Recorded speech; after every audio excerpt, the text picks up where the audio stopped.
you. Awesome. Well, thank you so much for meeting with me. I'm curious, I want this to be more informal, but I am just curious to learn a little bit more about what was going on at the time that EDTF started. What were some of your initial goals for EDTF and how did they evolve over time? And then thinking about 20 years later, where do you see EDTF going and what were kind of your hopes or visions for the future? So wherever you want to begin.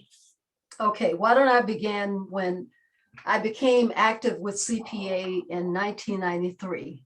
And CPA at the time certainly was a very progressive state psychological association. And I really wanted to connect with the state psychological association as I had been active in Ohio with the state psychological association.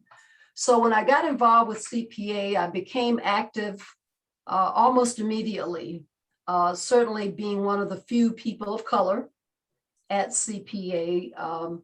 I was very interested in trying to connect with CPA for many reasons.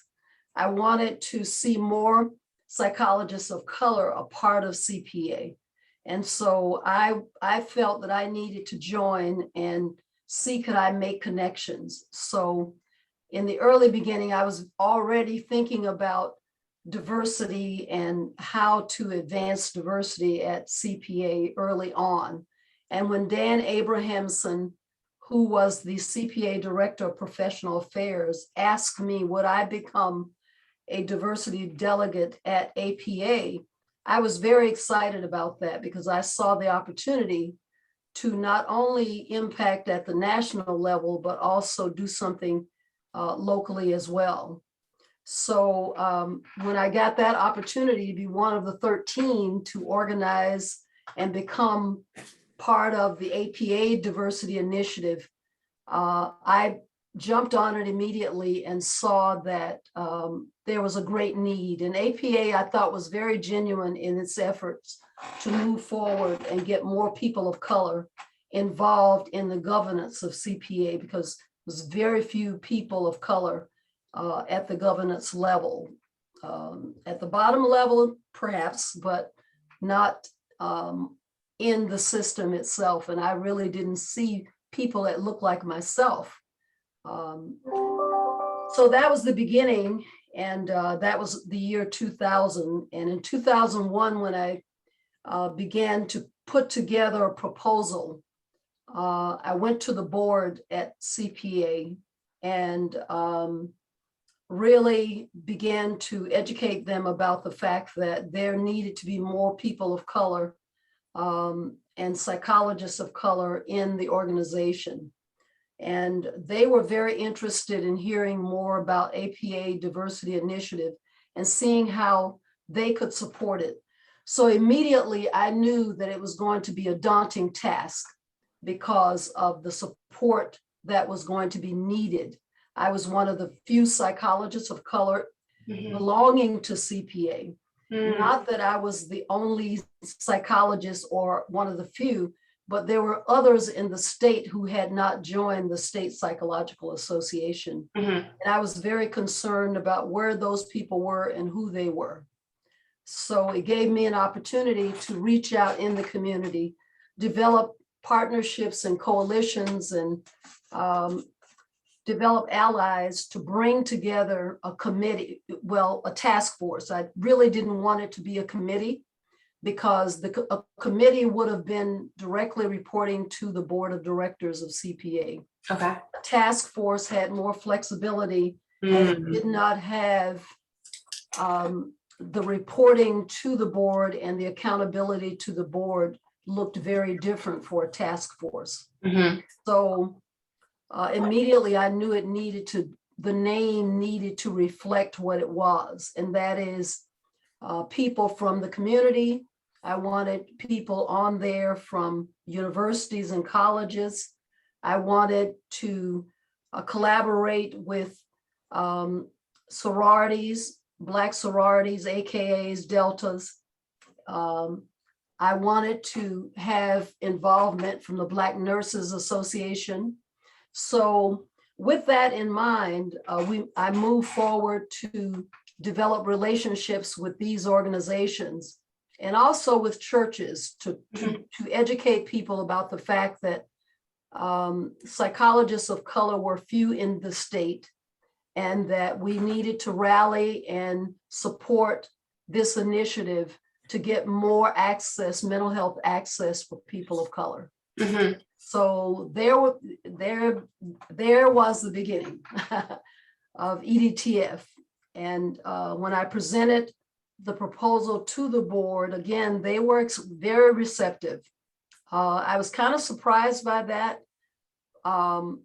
but most of the support that I got in even sitting on the task force came from the board of CPA. Mm.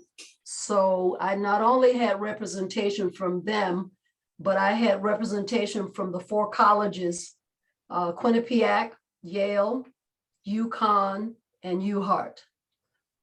So we had approximately 20 people initially on the task force, including our own Dr. Arthur Evans, who is our chief of CPA. Mhm. So, and he was at the time active with Demas and the deputy of Demas. So he was very active with us, gave us as much time as he possibly could.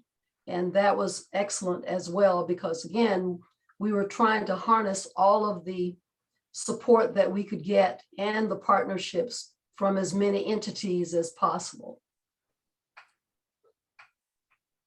So should I continue? I mean, I really appreciate hearing kind of your vision and how you were intentional about wanting to start a task force versus a committee, and just like the diversity of folks that you wanted involved in this effort to increase mental health awareness within communities of color and access. I appreciate you sharing that. Yes, please continue. Well, and the interesting thing is that the sororities, many of the sororities have their own scholarship programs. So I learned from them. I learned about their scholarship programs, and it was a part of them mentoring students in the community. So when I saw that model, I thought, well, this could be brought over into EDTF, that we could mentor students from different colleges, universities, and high schools, offer them the opportunity to come to CPA and to match them with psychologists, not necessarily psychologists of color, because we didn't have enough psychologists of color to match them, but with their interest and with their pursuit of mental health and wanting to know more about what psychology is, I could match them with psychologists from CPA. So we began, one of the great initiatives was the mentoring scholarships. And the first year we had 9 recipients. And probably 4 of those were from high schools and probably 5 from the colleges. And so we built on that program, and that has been a success because the psychologists have been willing to mentor the students and provide support to them. Also, students have been very interested in being mentored because many of them feel very isolated and not sure of the direction they're going. And so when you have someone already in the field, and even though they do not look like you and are not from the same background or ethnicity, the fact is that you can more clearly see a vision when you have someone that can sit before you and help articulate what it is that you cannot articulate. So it was a wonderful opportunity to do that.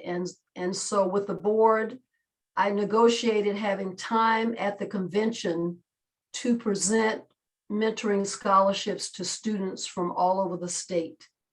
And then the interesting thing that happened is that other students out of state started hearing about the mentoring scholarships, and they started applying, especially from Rhode Island, University of Rhode Island. So I decided that I would be inclusive and include students from other states. And I think one year we had 1 or 2 from Massachusetts.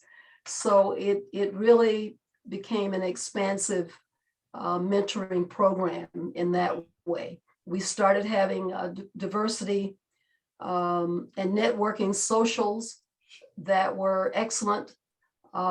Students would come out. We couldn't have them at bars because they were not of the age, many of them. So sometimes I would have them at my house or some other venue that would not interfere with them being in their college life and also posing any kind of odd situation, especially bars and places of that nature. So I was very careful to not present any major problem or obstacle. So as we look at the mission statement really was reflective of what we were trying to do. So we formed January 2001, and we were considered a group of ethnically and culturally diverse professionals with college students involved. And we wanted to promote greater mental health access and advocacy for culturally competent psychological services in communities of color. And so that became our focus, is to really not only mentor students so that they could not only graduate from college, but remain in communities of color to work and to thrive. Because certainly communities of color, we know by statistics that communities of color really suffer the problem of lack of access to mental health services for various reasons.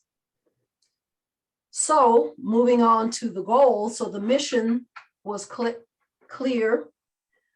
We began to be more purposeful in reaching out and developing a tracking system to find who were the psychologists of color in the community, Latina as well as African Americans and others. We got the assistance of APA to help us do that without violating privacy. We got a list, and also the Department of Public Health. We would get a list of psychologists coming into the state, and some of them will be self-identified as having ethnic or diverse backgrounds, and some would not. So sometimes we would be able to be successful in our pursuit of those psychologists, and sometimes we were not. But that was a pipeline to finding out who was in the state and who was coming into the state. And also with the Department of Public Health, they helped us to know who got licensed in the state. Okay. So that was very helpful to know that information and to have that. And the CPA board was very helpful in helping to pursue that avenue. So with that tracking system, we were able to get more psychologists of color identified and provide greater support and mentoring for students and matching them up. So we wanted not only to match students up, but we also wanted to provide support for psychologists of color as well. It is a lonely existence at times, and many of us were in private practice. So we did not have access to a system where we would see other psychologists of color. And so the networking really became valuable when psychologists of color would connect with others, because some of them were isolated and not in the community. So we wanted to increase the retention. We wanted to increase the mentoring. We wanted to increase the recruitment of both students of color as well as psychologists of color. And through the years, we've been able to do that. Even though some of them are not still a part of the State Psychological Association. So we did not let that pose a barrier to our reaching out to those psychologists. So CPA CPA has been very supportive. And when I speak to other psychological associations, it appears that CPA has been more consistently supportive than many other sectors that I've contacted. And that's really been a very positive aspect of this whole development of EDTF, is to have the support. Interesting enough, Dan Abrahamson, who recommended me, was a part of the committee, a part of the task force. And he supported that throughout his tenure. So even though now he is at APA as the deputy chief of professional practice, I still call upon Dan from time to time to answer questions and to support EDTF. And he's quite willing to do that. So even at the national scale, we have made a great impact. In fact, EDTF was the first psychological association to win the diversity award from Division 31. Wow. And so that was in 2003. So 3 years after 2 years really after our formation, we were able to win that award. Yeah. That was the first given. Wow. So we have quite a history that we can draw from. But again, always staying true to mentoring, always staying true to supporting psychologists of color and networking and trying to provide support to each other. That has been primary. Mm-hmm.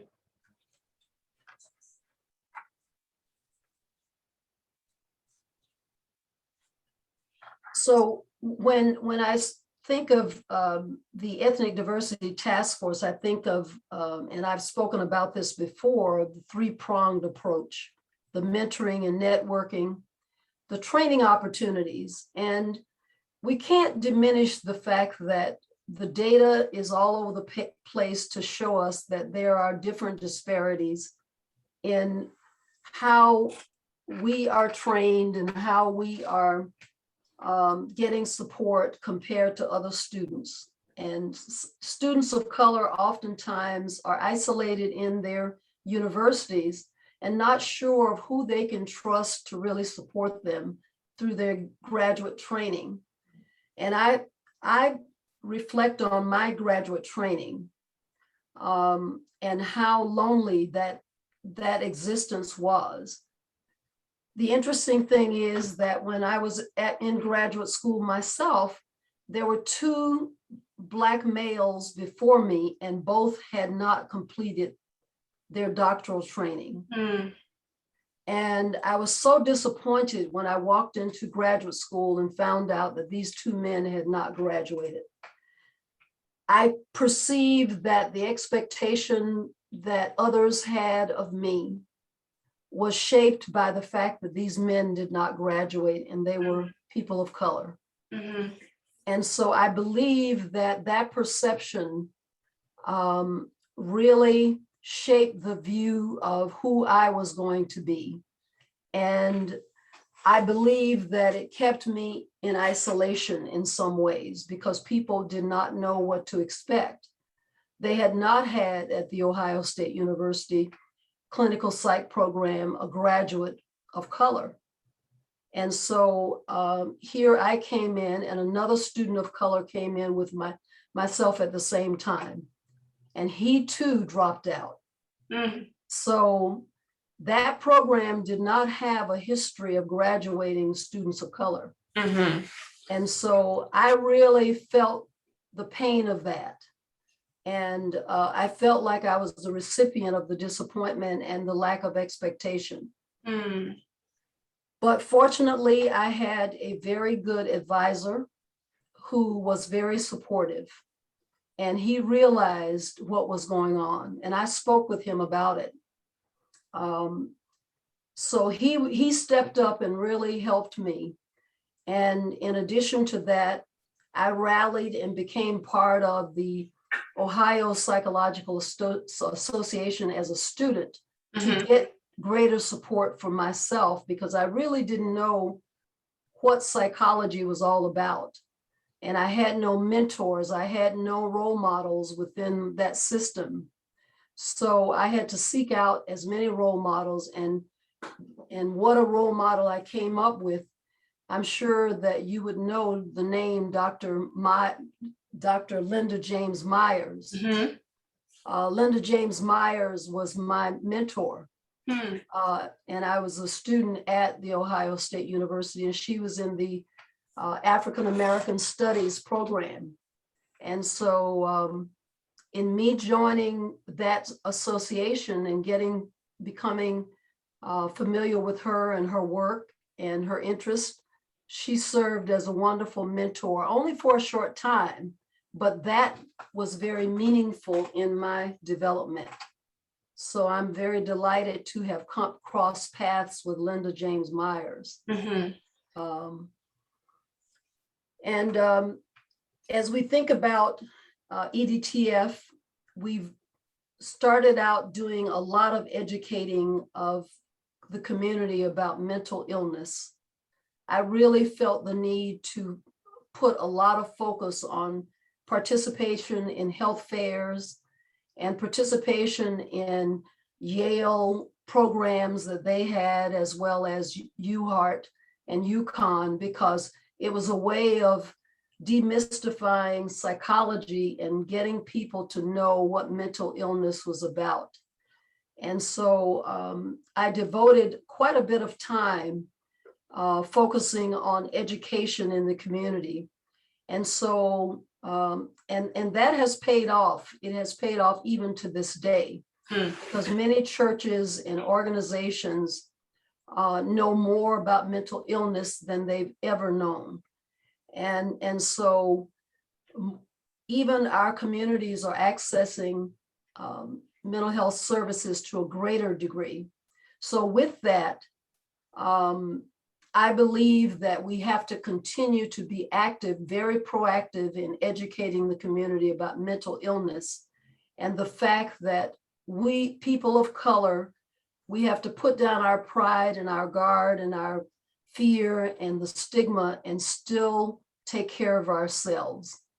And so having conversations at churches and with different organizations and doing presentations with students, and also getting students to know more about mental illness. It was challenging in that way as well, because in the universities, they were not teaching really about, they were teaching the students about mental illness, but in terms of people of color, there wasn't a lot of focus on health disparities until of recent.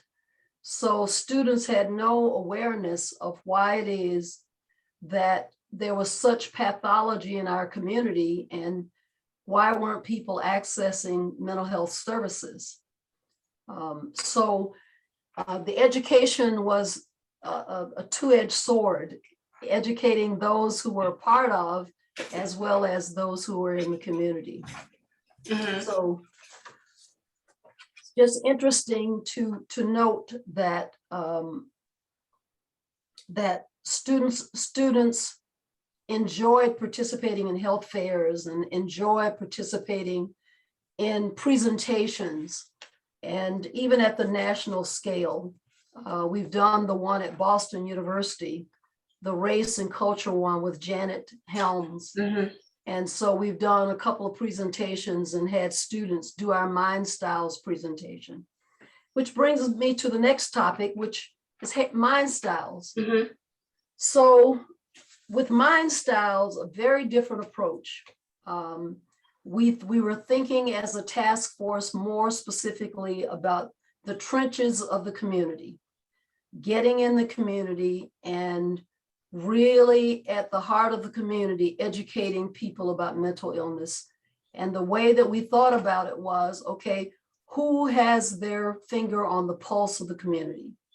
And we thought about barbers and hairstylists, because I know that my hairstylist knew a lot about me, and I would talk to her about different issues, and I felt that she was family, and folks really rallied around that and thought that that would be a wonderful idea to develop presentations to barbers and hairstylists who come across people from all different backgrounds, all different ethnicities, and they also see a lot of pathology.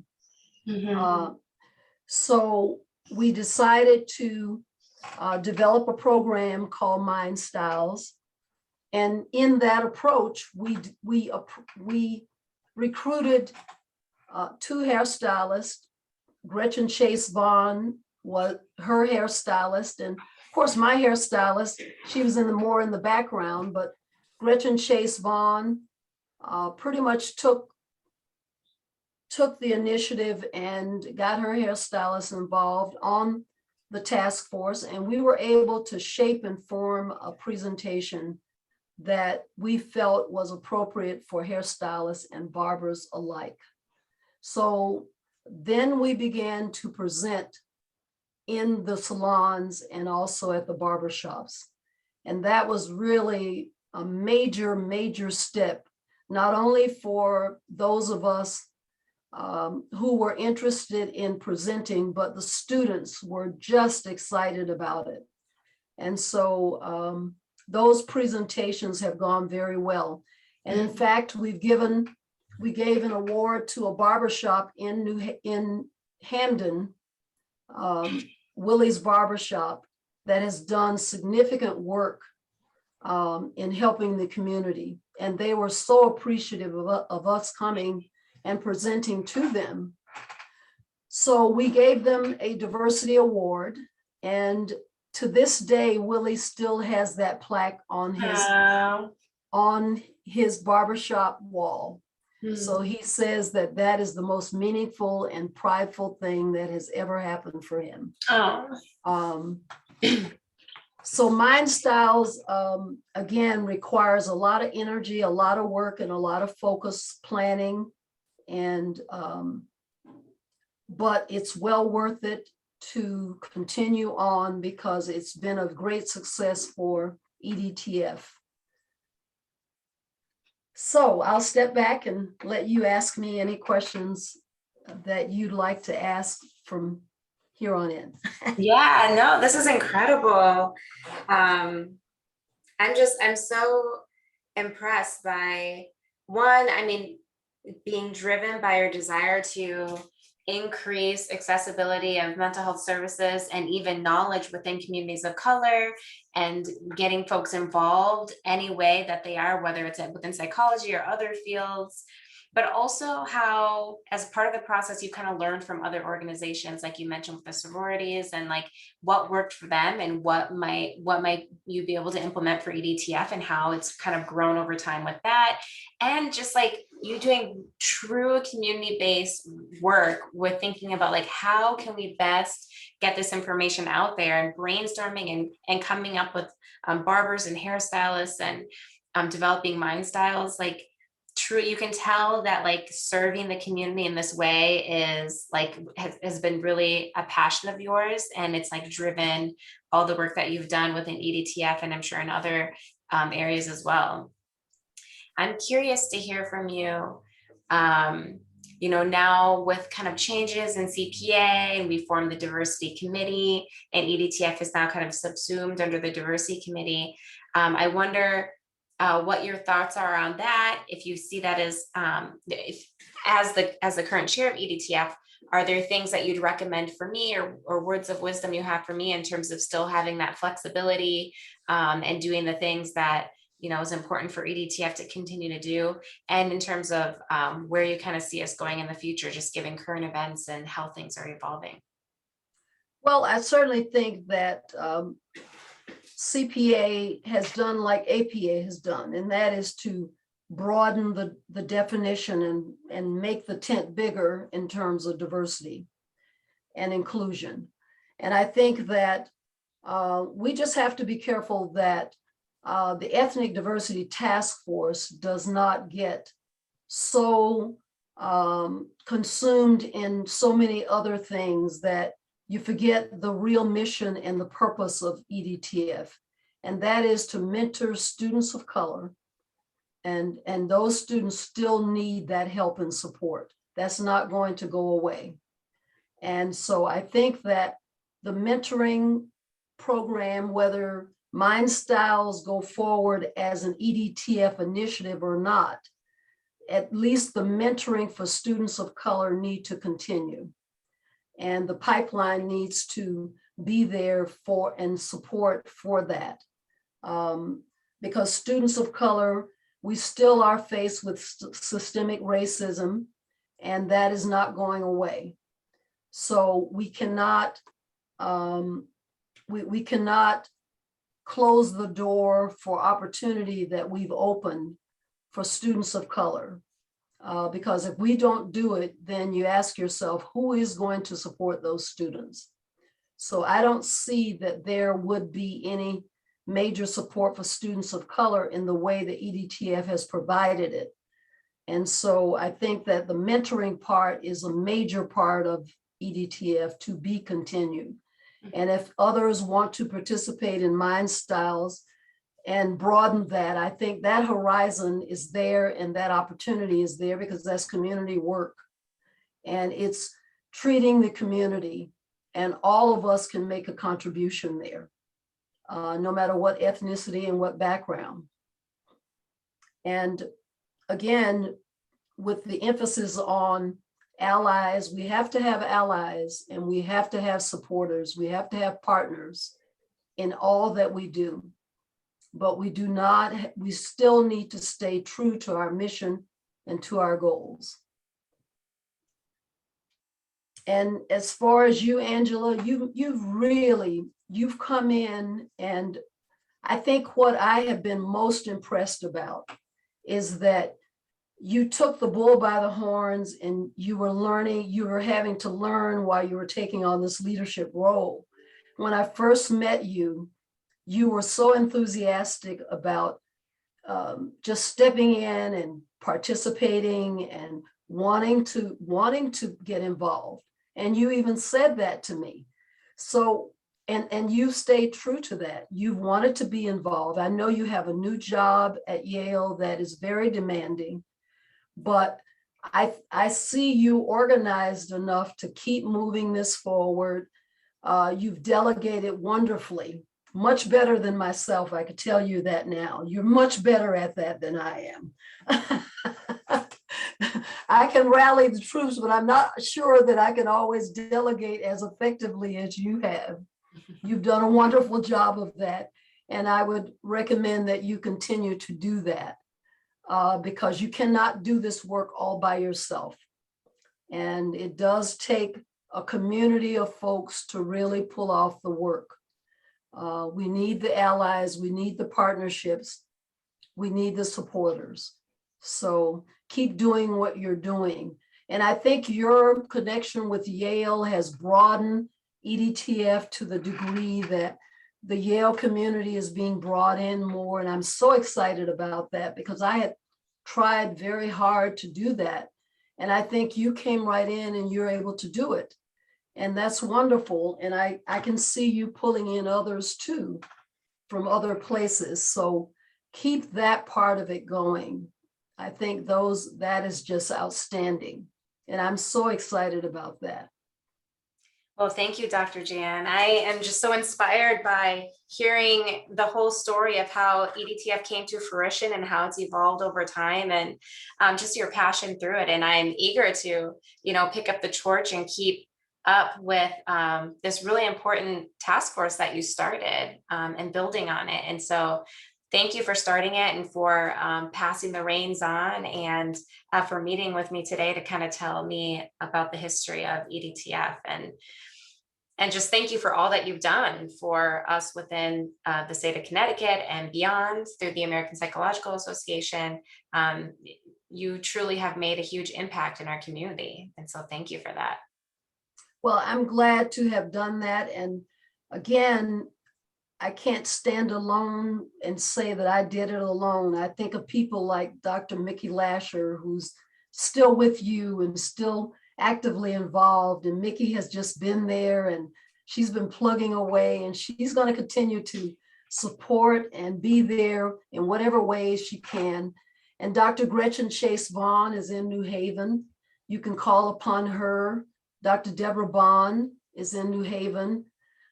You have Ray Gunter, who is at Western Connecticut State University, and she still will get involved at whatever level that you ask her to be involved at. So there are some supporters who are not at the forefront at this time, but they will continue to be available to you. And of course, I'm here and willing and ready to help and support in whatever way I can. Awesome. Well, thank you so much. I really appreciate it. All right.